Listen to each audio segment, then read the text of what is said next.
শ্ৰেষ্ঠ বলিষ্ঠ মুখ্যমন্ত্ৰী ডক্টৰ হিমন্ত বিশ্ব শৰ্মা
এইবাৰ ময়ো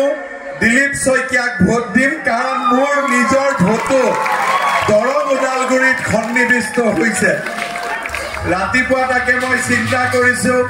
যে 26 তাৰিখে 7টাতে উঠি ভোট দিব লাগিব আমাৰ দেশৰ বাকি প্ৰান্তত এটা শব্দ আছে খুব ভাল কৰি কয় তেওঁলোকে পেহেলে ভোট দান बाद में जलपान माने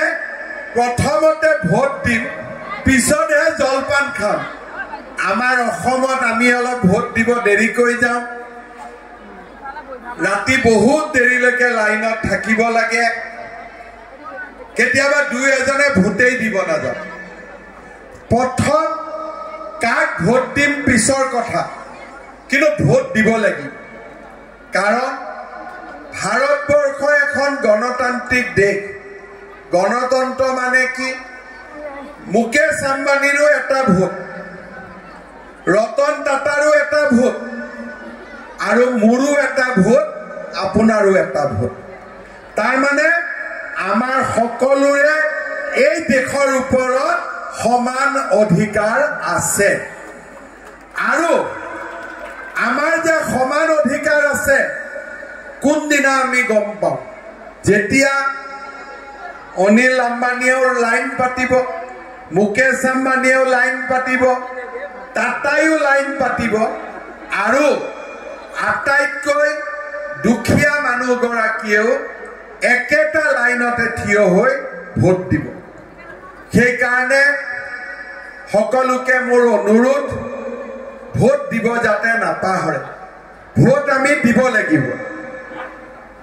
प्रथम कथा हल आमी भोट দিব লাগিব বলে রেশন চাউল তো কোনে দিছে কইছে কন্ট্রোলত দোকানিয়ে দিছে চাউল তো কন্ট্রোলত দোকানি দিয়া বলি কইছে এটা কন্ট্রোলত দোকানে চাউল দিয়া তো হসা কথা মিছা কথা কোৱা নাই কিন্তু কন্ট্ৰোলত দোকানখনলৈ চাউল তো কোনে পঠিয়াইছে ট্ৰাকেৰে ৰেলেৰে কিবাৰে হয় না এই চাউল তো পঠিয়াইছে নৰেন্দ্ৰ মোদী ডাঙৰীয়া ঘৰৰ জিওটেক করা যেটুকু আপনাদের জানে এই মাতৃসকলে সার্ভে করা জিওটেক করা এইবার জিওটেক করা কামটো পঞ্চায়েত ডিপার্টমেন্টক আমি নিদিও আমি কাক নরেন্দ্র মোদী দিলীপ শইকীয়া বিজেপি এজিপি বহুত বহুত এই 26 লাখ ঘৰৰ জিওটেক করা যেটুকু আপনাদের জানে এই মাতৃসকলে সার্ভে করা জিওটেক করা এইবার জিওটেক করা কামটো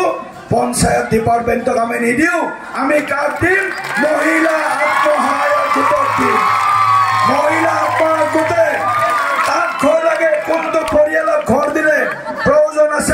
Join BSc Nursing and GNM at St. Martha Institute of Nursing, Guwahati under SM Group of Institutions.